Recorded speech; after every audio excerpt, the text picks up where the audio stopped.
do that. So again, welcome to Pop the Disinformation Bubble. And today's goals are to first identify disinformation, then to learn how to navigate both the media and social media.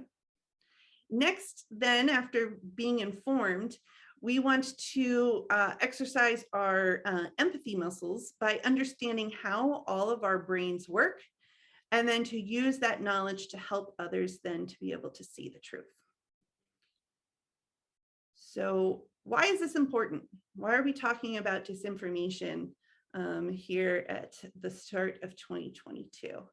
Well, at the start of 2021, Joe Biden, when he was inaugurated, so on that beautiful morning where we all woke up and Donald Trump was no longer president, on that beautiful morning when Biden was inaugurated, he said, "Let us listen to one another, hear one another, see one another, show respect to one another.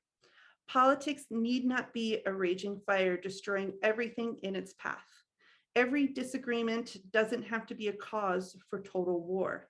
And we must reject a culture in which facts themselves are manipulated and even manufactured." So what's going on? How did we get to the point that when a president is being inaugurated, he is putting a priority on rejecting a culture in which facts themselves are manipulated and even manufactured? What's going on, and what can we do about that? What we can do is that we can, one, be informed. So this is called being able to identify the disinformation. They call it media literacy. So I will teach you some basics of media literacy, and then turn around and inform others with empathy. So understand where they're coming from and being able to then help them, hold their hand, help them to also be informed and to see the truth. So let's dive into the very basics. What is disinformation? You've probably heard that term before, but what is it? You've probably also heard the term misinformation, and you've probably heard them interchangeably. Well, there's a reason for that. So both misinformation and disinformation are false. They're not true. The difference between the two is that misinformation, the person sharing it actually believes that that information is true. Whereas disinformation, these are your bad actors. These are people that are sharing information that they know is false. So the difference there between misinformation and disinformation is intent. And intent can sometimes be hard to gauge. Do they really know that it's false and they're spreading it, or are they really tricked into believing it? So because sometimes we don't know the intent, you will see the words misinformation and disinformation used interchangeably. There's another one, there's called malinformation. That is when there's bad intent, but it's the information being shared is true. And we're not going to talk about that here in this session. We're just going to stick to misinformation and disinformation.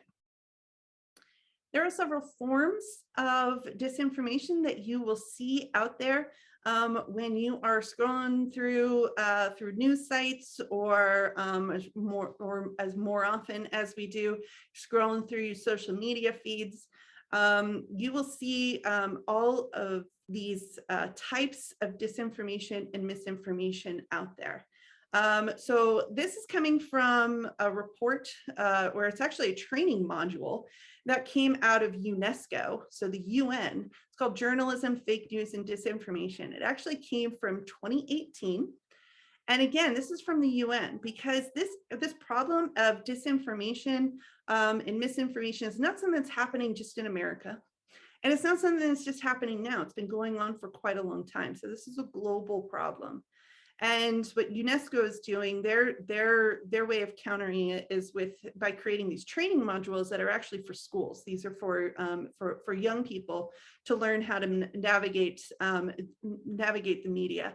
But there's a heck of a lot of us that are out of school now that need to learn this stuff. So that's what we're providing here today. So again, when you're going through your social media, when you're going through the news, and you will find examples of all of these different kinds of disinformation. It's not too hard to find them. One kind of misinformation that is that you might not recognize as misinformation is satire or parody.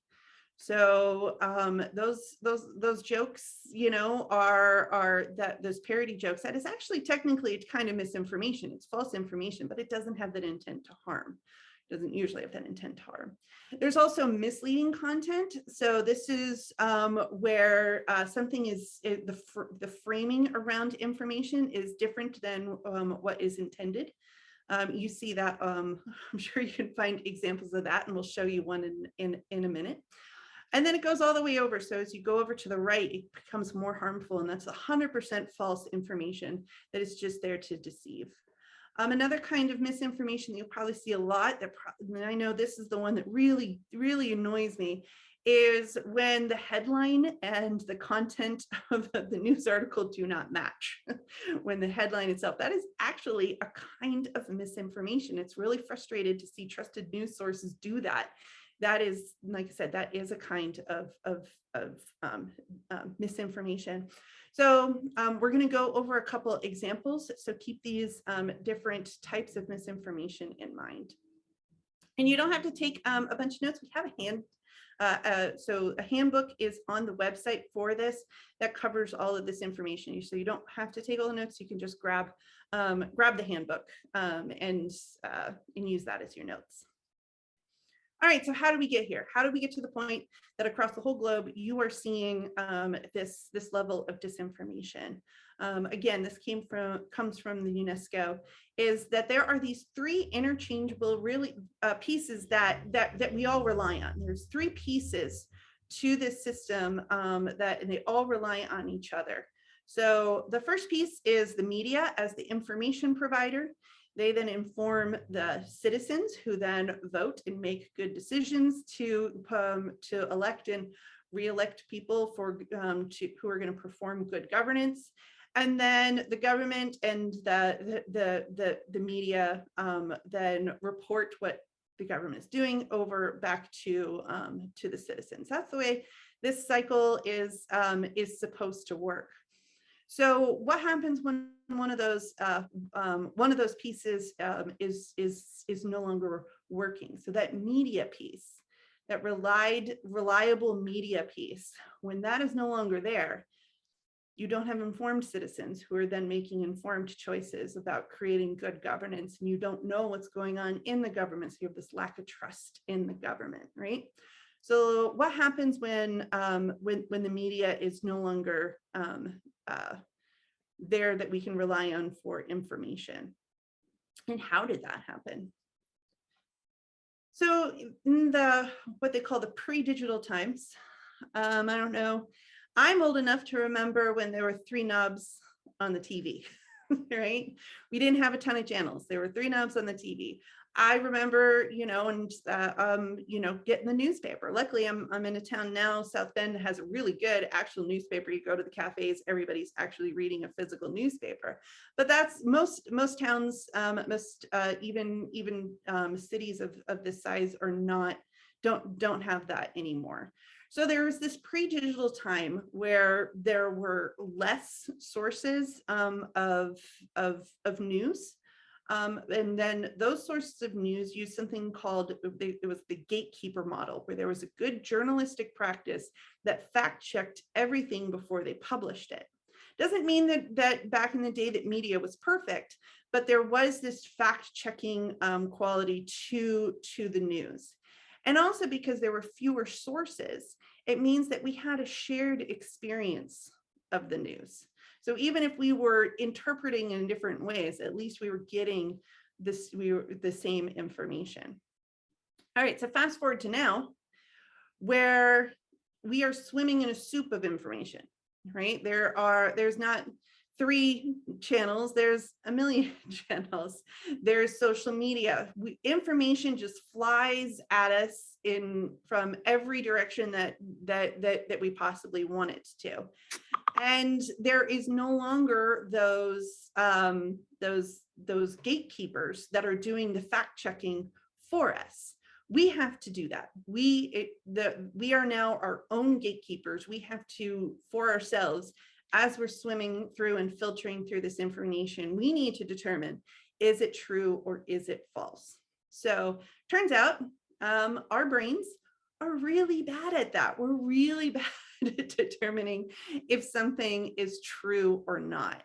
And then also in the choices that we make, based on how our brains are processing that information, we are creating our own media bubbles. We're creating our own sources of information. And even within one household, you can have people who have very different sources of information, their own media bubbles. And then that's actually what it's doing. We are forming our own sense of reality and even our own definition of truth. So add into that mix, when you have people, bad actors, who are then intentionally misleading us, intentionally putting up misleading content.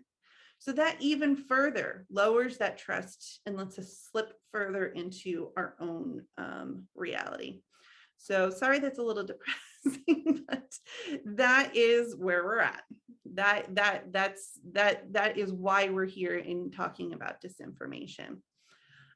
Just to bring it home a little bit more, is that shared reality that gives us that sense of community.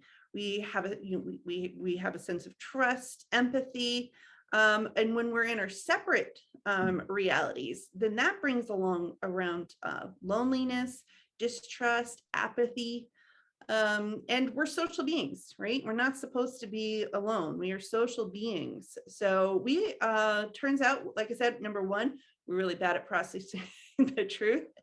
And number two, even if we're alone, we are seeking community. We are seeking that purpose and that identity. And these bad actors know it. So the bad actors that are spreading that disinformation, that are spreading those conspiracies out there, they know that. They know that people are lonely. They know, so as Pete says in his book, aptly named Trust, is when someone whispers, trust no one, they really are saying, trust me. So you see that a lot from these bad actors. That is their goal, is to sow that distrust and get you to trust in them and their more fringe theories.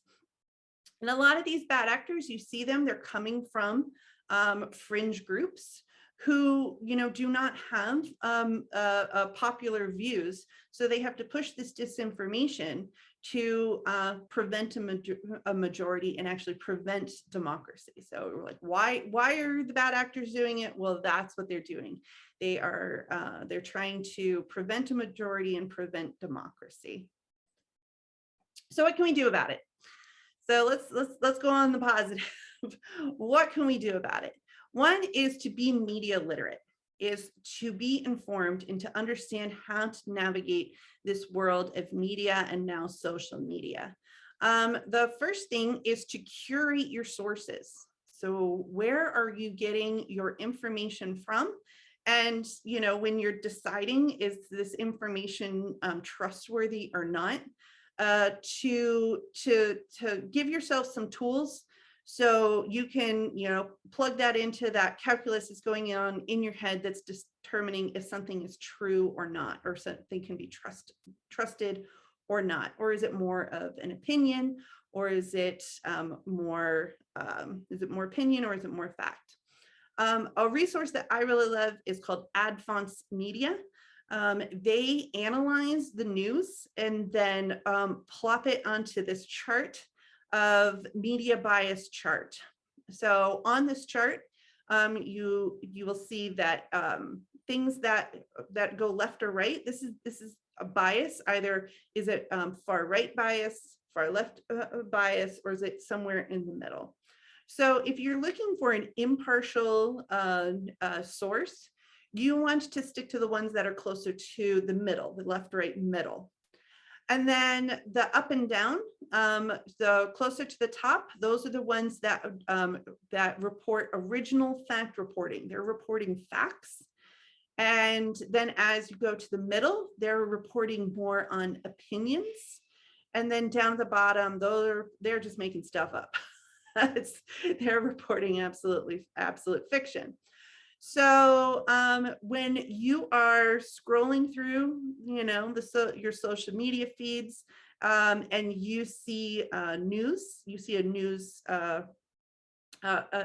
either some piece of news article that someone shared, or that you come across yourself, you can look up that source of that news on ad fonts and be able to see, are they more biased?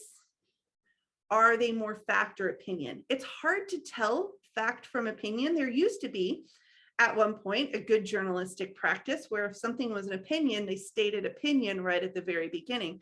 You no longer get that anymore. You will watch it on the new, you'll watch your cable news, you'll be reading something and it is opinion, but they're making it seem like it's fact.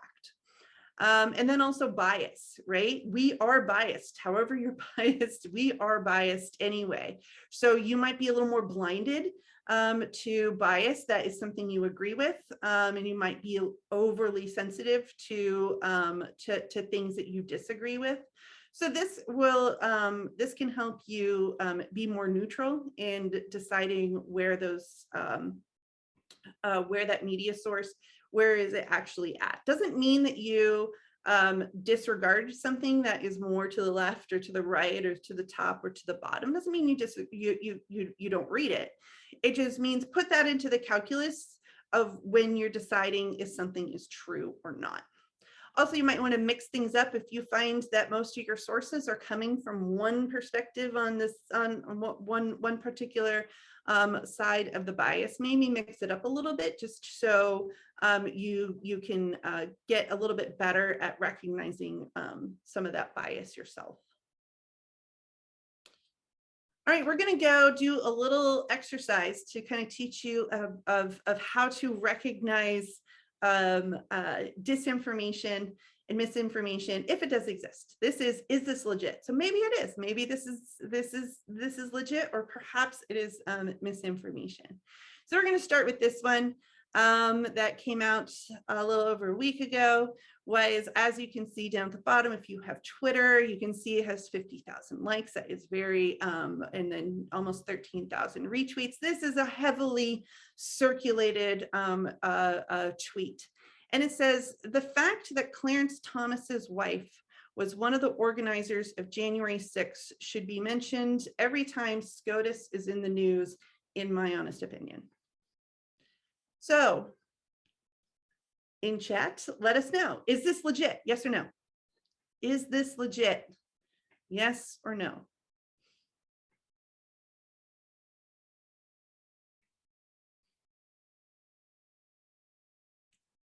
Do we have anybody, any takers so far? Yes or no?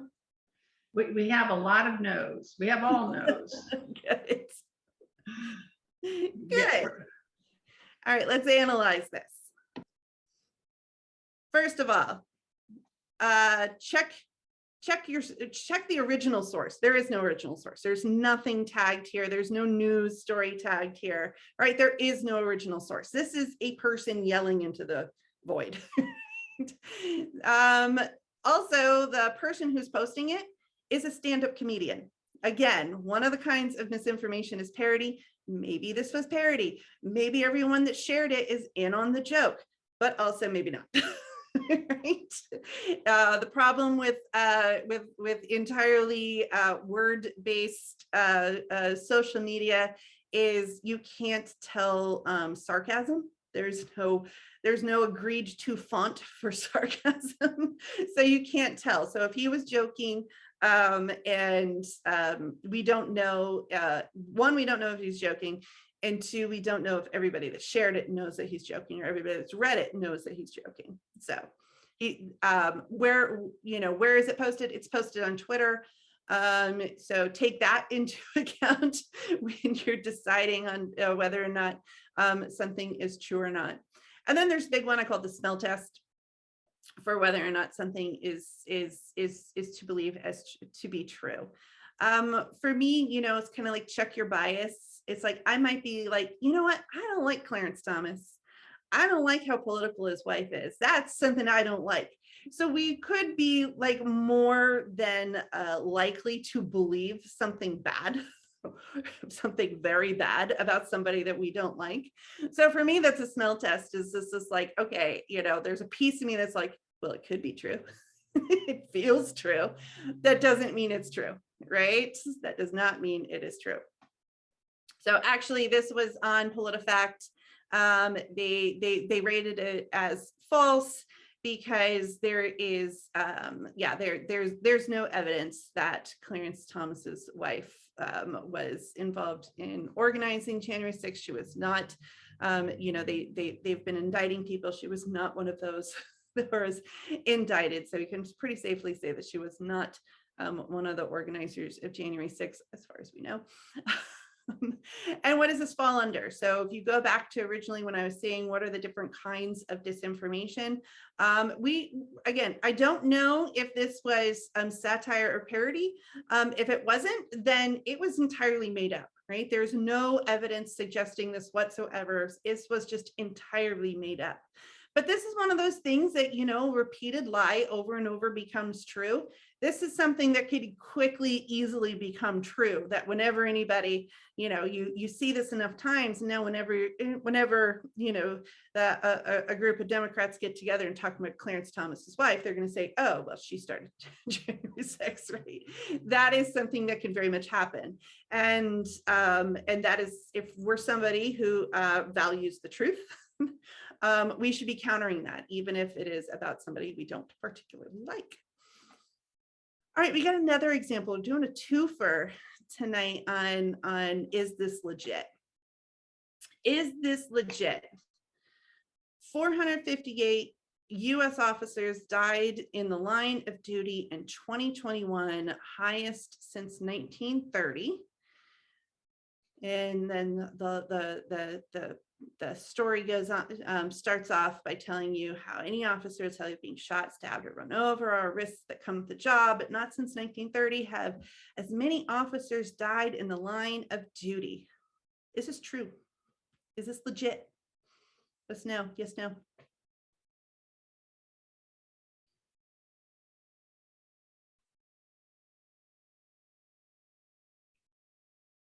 This one a little bit harder.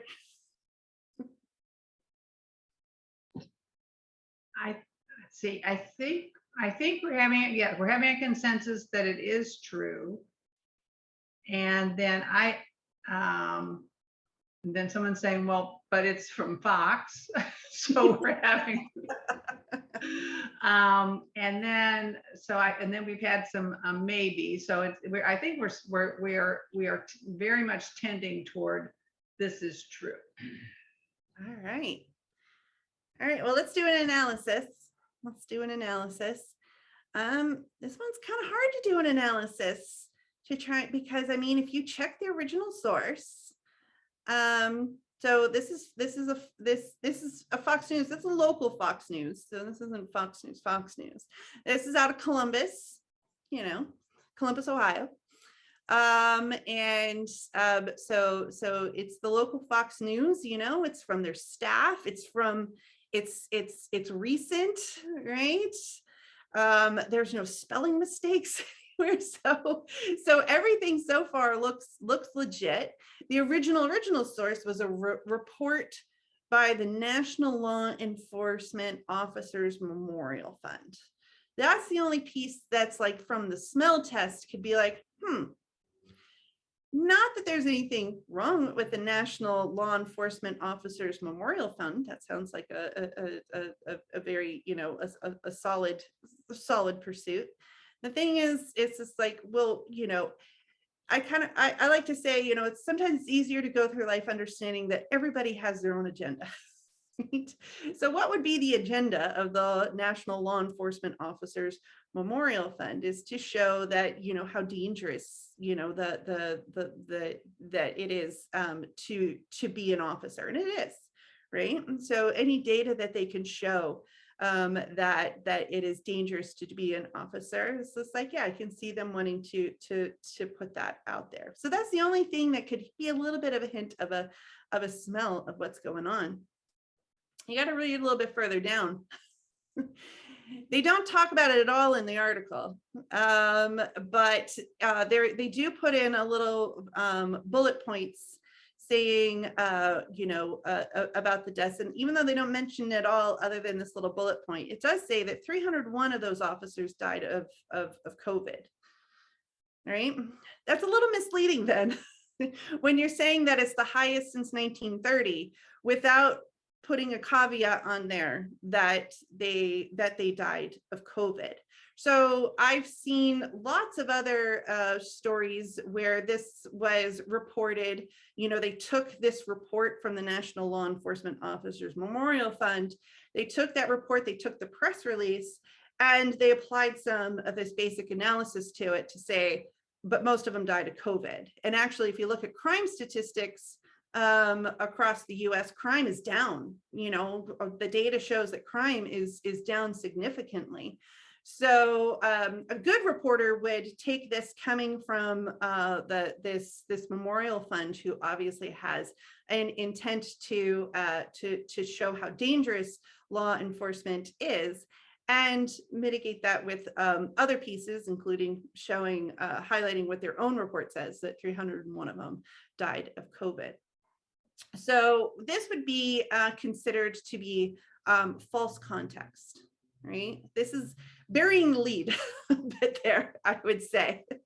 So again, when you're reading this could be really hard.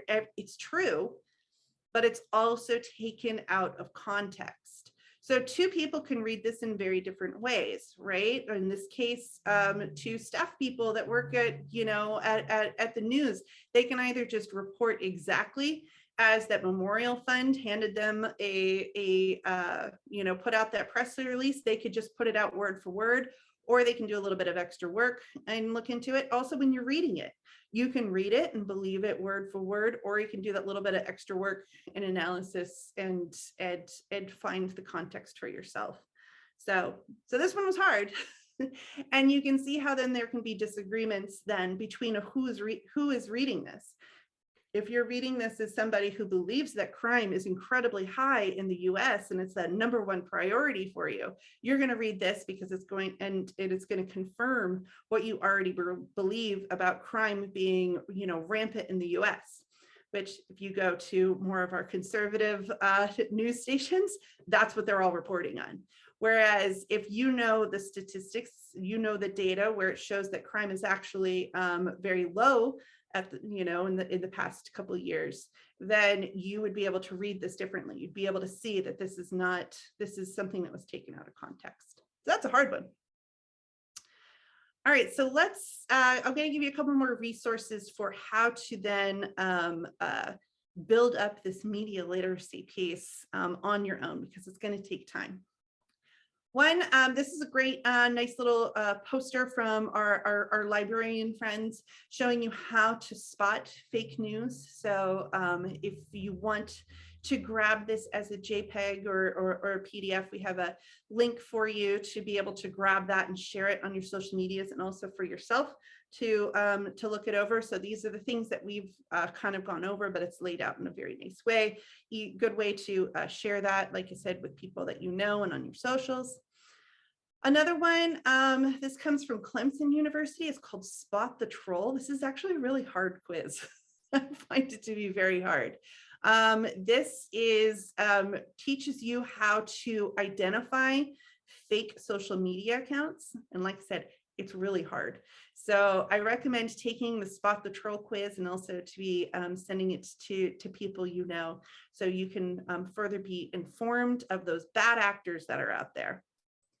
And then two more from the Pew Research Center. So Pew does excellent research, and you can actually take part. You can take one of their polls. So this poll is a quiz where it quizzes you on, are you able to tell if a statement is fact or is it opinion?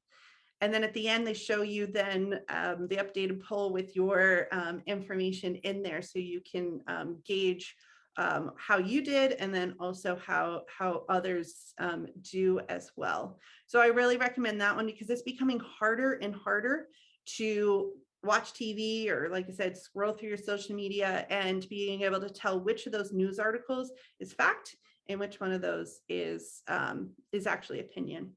And the last one is a quiz that you would take. So this is from PolitiFact, which is a great website to check to see if something is fake or not.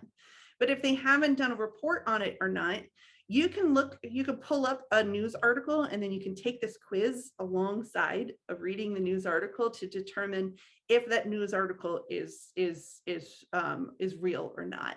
So that's a good one to go through with somebody, especially if someone disagrees that something is if it's fake or not, to go through that together, go through that and see where it comes out. Because I mean, it goes either way, right? You can read it and it says, yes, it's true. You know, just like PolitiFact, it's either true or false on their little scale. So same way, you can read the same article and you can do this and you can determine, is it fake or is it real? So I recommend those sources. I think we put the links in the chat out there. So that's some homework that you can get further practice in.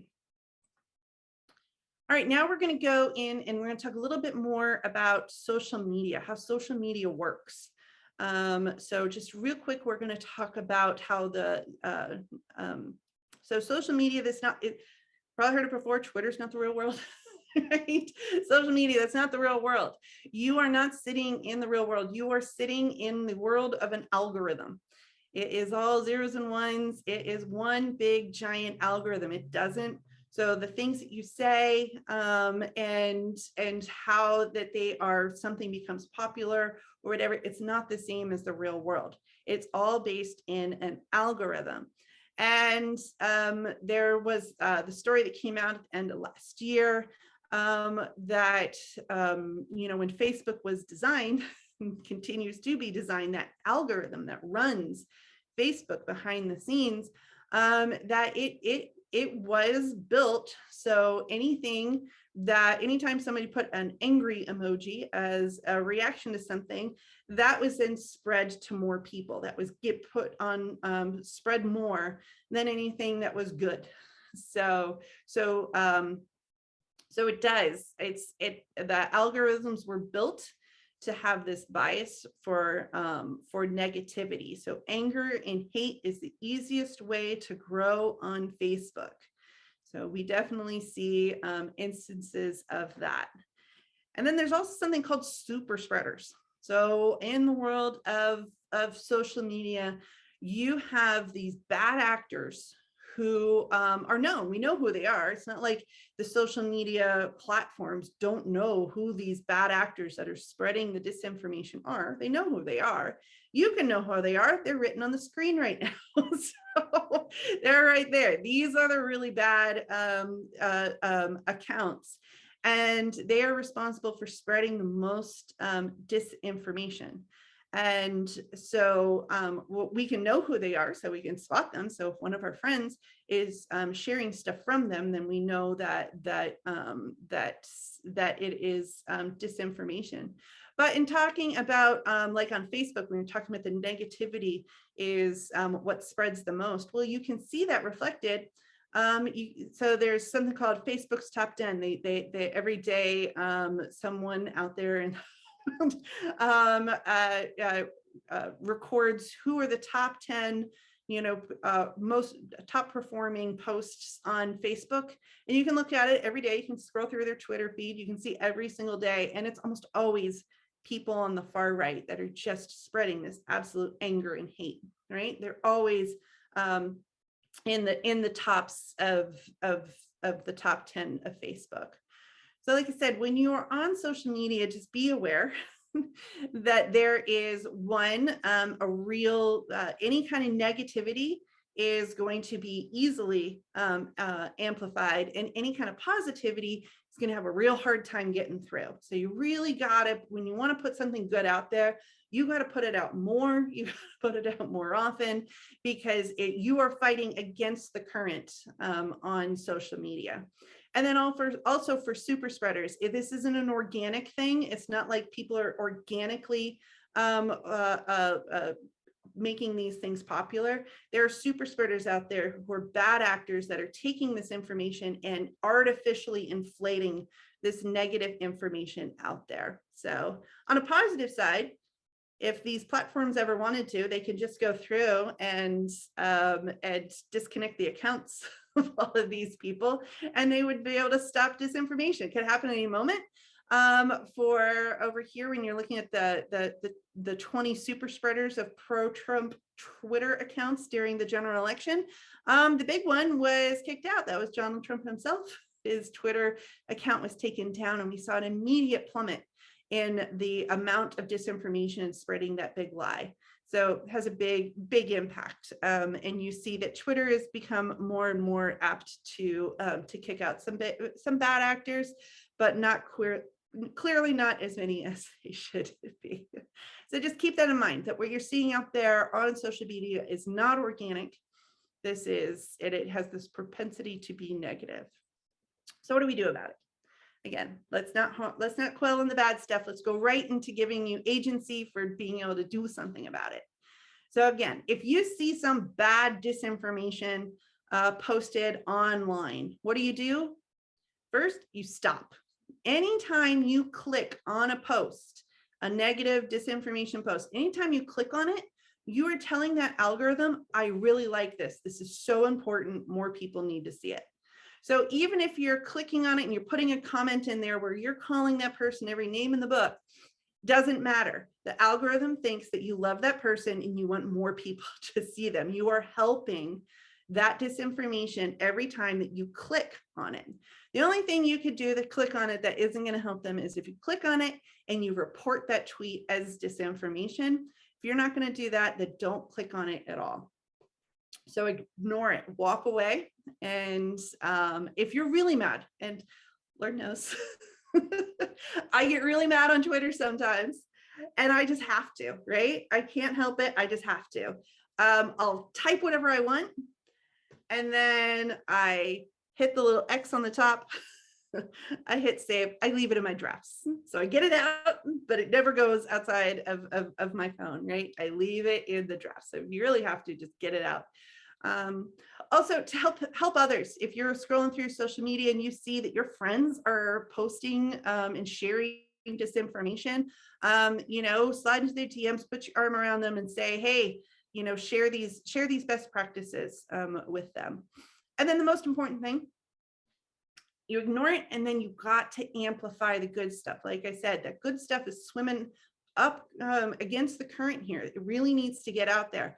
So every time you see something bad, get angry, do something with that anger, and turn around and spread the good stuff 5 times. Whatever the good stuff is, just spread it 5 times, I love myself some Jen Psaki. I love myself some Joe Biden, some Pete Buttigieg. I just go find their Twitters and retweet, right?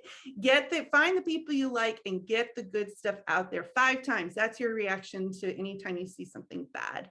And just so you know, for the algorithms, what really helps those algorithms, if you retweet, like, or love something, that's good. It's a good thing, but it's really much better if you retweet it and add your own comment, or if you reply. That really moves those good posts up in that algorithm.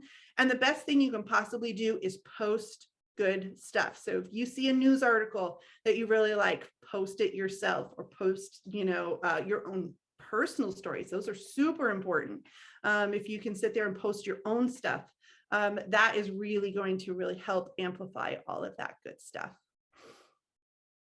Also,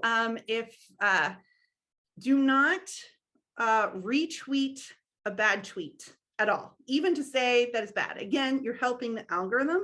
What you can do is that you can take a screenshot of that tweet, and then you can post that tweet. It looks the same, but the difference is here, this has removed that original tweet out of its algorithm. It is not helping that tweet at all. You can still, reference the person, so you're still part of that conversation, but this is not helping the tweet. Whereas this one over here is actual retweet. It is helping the algorithm. More people are going to see her original tweet, and and who knows who's going to see it, right? It might be people who might actually like her. So again, if you have to, most important thing is you ignore it, but if you have to, just take a screenshot and post that. And again, if you see your friends doing the wrong stuff, Put your arm around him, help him out. All right, so real fast. I've been talking a lot, so I'd like to hear either in chat or if you want to unmute, if you have any tools or habits that you use to help you navigate this information soup that we live in and be able to share the good stuff. So does anybody want to share, either Terry, if anybody puts something in chat, any tools or habits that you use?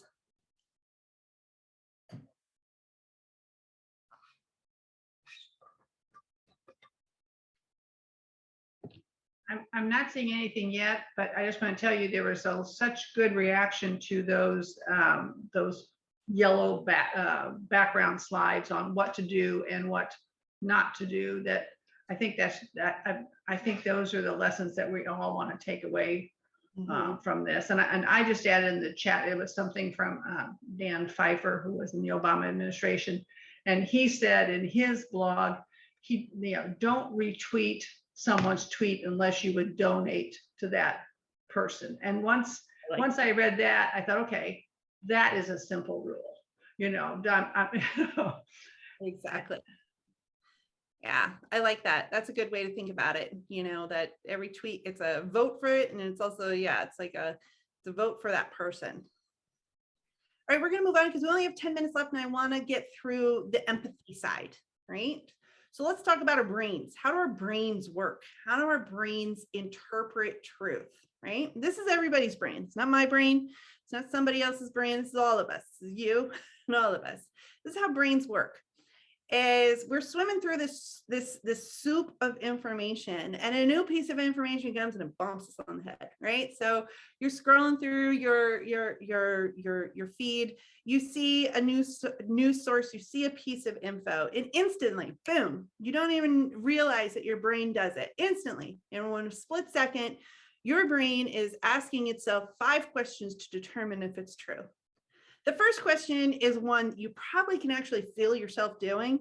It's, do others believe it, right? You're kind of looking around. If you're on social media, you kind of see how many people have liked this, how many people have watched this video, right? So the first question, do others believe it? You can kind of feel yourself doing that one. The other one, next one is, can you easily find evidence that this is true? It's not can you find evidence, it's can you easily find evidence, right? So you'll be able to easily find evidence that it's true if you've seen it before. If you've seen it before, you've gathered evidence before, then you can easily find evidence. If you haven't seen this before and you can't find that evidence, then you're going to tell yourself, no, this I've not seen this before. So therefore you're going to start to think that it's not true. Is it compatible with what I believe? This is very similar to the other one, where again, if you've seen this before, and it's compatible with something you already believe, you're much more likely to say, yes, this is true. And if it's something that is that goes against something you believe, you're challenged to then believe it, you're more likely just to dismiss it and say it's not true. The fourth one, does it tell a good story? We're human beings. The basis of our communication is storytelling. So if something tells a good story, we're more likely to believe that it is true. If it doesn't tell a story, or if it's just a dry fact, we're more likely to just dismiss it as not true. And the last one, does it come from a familiar source? Have you seen, is the person saying it someone that you know? I know that a lot of us might have our favorite anchors. Ask my mom about her Rachel. She loves Rachel Maddow so much, right? So anything that Rachel says, my mom is much more apt to believe is true. So does it come from a familiar source? If it does, you're more likely to believe it's true. If it doesn't, you're more likely to say it's not true. So like I said, in that split second, every time you encounter a piece of information, you're asking yourselves those 5 questions. And if you can answer them yes, then you're more likely to believe it to be true. If you answer no, you're more likely to believe that it's false. The problem with that, of the many problems with that, the big problem with that is then we have a bias immediately for anything familiar, anything we've seen before. We are then easy to process it as true. Whereas if it's something we are unfamiliar with, then we are more likely to believe it to be something as false. And they actually did this study I have the little logo up in the corner for the study. They actually did a study where people were told 3 times that a statement was false. And those people were more likely to then believe that statement was true than the ones that were only told it once, which means even telling you that it's false, just the familiarity of you having already heard it before makes you believe that it's true. So it's just that repetition. So I said before, those repeated lies feel true. Well, that's that the bad actors know that. Bad actors know that if they just repeat a lie over and over and over again, at first you're like, no, that's a lie. Second time, no, that's a lie. Third time's a lie. Well, eventually you've heard enough times that you will start to believe that lie is true. And like I said, the bad actors know this, and that's what they use. They also know if you want something to be true, let's go back to that example with Clarence Thomas's wife. If you want something to be true, it is you are more likely to then interpret it as true. So again, the bad actors know this. The bad actors know what your biases are, and they will repeat that over and over. And again, this is you creating your own world where something that is objectively false, you actually believe it to be true. Next thing to talk about with something that goes on in our brains is there's something called a heuristic. A heuristic is a shortcut that our brain goes through to process information to determine if something is true, something can be trusted. It's just because we are overwhelmed as humans trying to go through the world. It is overwhelming to have to understand very complex things in order to trust them. Healthcare is a big one, right? So I am not a doctor. I don't know how things work, but when someone said that there is a vaccine against COVID, I rolled up my sleeve and I got it. I didn't ask, right? I trust science. I trust healthcare providers. I trust those professionals. So for me, I have a heuristic to trust the healthcare and the science. Therefore, when it came to getting a vaccine, I got it right away. Others may not have this heuristic for some very good reasons, right? So Black and Brown Americans have faced abuse from continued abuse, historical and continued, from the healthcare system and healthcare providers. Therefore, they may distrust medicine, and therefore, when a vaccine comes out, they may be more hesitant to actually get it because they lack that heuristic. Right. Also, people who tend to be more skeptical, just in general, may have less trust in government institutions. They might need more information than I needed in order to do that. So again, when you're talking about being empathetic towards others, understand that you might have a heuristic for something that somebody else might not have. I get a shortcut. I don't have to know everything about the vaccine in order to get it. Other people may not have that heuristic, and therefore they need to know everything. So just keep in mind that is something that's something going on in our brains, and it might be a very legitimate a thing for them not to be having that heuristic. So keep that in mind when you're talking with people. The next one is it's called the Dunning-Kruger effect. And I like to say that the loudest people are the ones that know the least, because the Dunning-Kruger effect shows that you have more confidence in what you know, the less you know about that subject.